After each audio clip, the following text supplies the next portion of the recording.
Welcome back, viewers.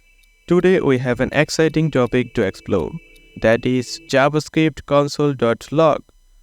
Whether you are a seasoned developer or just starting to dip your toes into the world of programming, understanding Console.log is essential to effective debugging and monitoring your JavaScript code.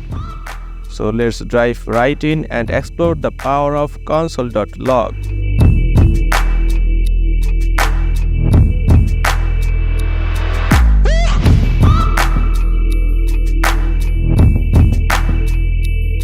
First thing first, what exactly is Console.log?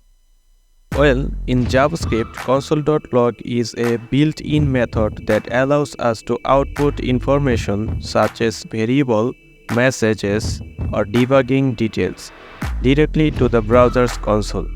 It's a valuable tool that helps us track the flow of our code and inspect values during runtime. But wait, there's more to it than meets the eye. Let's take a look at the syntax of Console.log. It's pretty straightforward. To use it, all you need to do just write Console.log parentheses and place whatever you want to log in the parentheses. For instance, this code will print "Hello John" in the console. Simple, right? You can use Console.log with various data types like strings, numbers, arrays, and objects, and even combine them for more complex outputs. One of the primary purposes of Console.log is debugging. During development, you might encounter unexpected behavior of errors in your code. That's where Console.log becomes your best friend.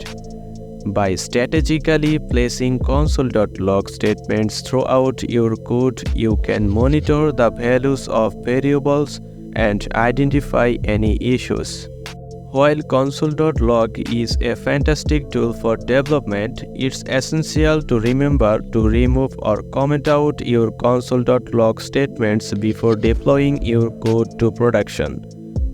Leaving them in your production code can slow down performance and expose sensitive data, posing security risks. So always double-check your code and clean up those Console.log statements. That brings us to the end of today's topic, JavaScript Console.log. We have learned what it is, its syntax, and how it makes debugging and monitoring our code a blaze. Remember, when you encounter a bug or need to track code execution, don't hesitate to reach out to Console.log for assistance. Thank you for tuning in today. If you enjoyed this video, please give it a thumbs up and consider subscribing to our channel for more exciting content. Feel free to leave any questions or suggestions in the comment below. Until next time, happy coding and goodbye. Turn it up again, I'm gonna take it down.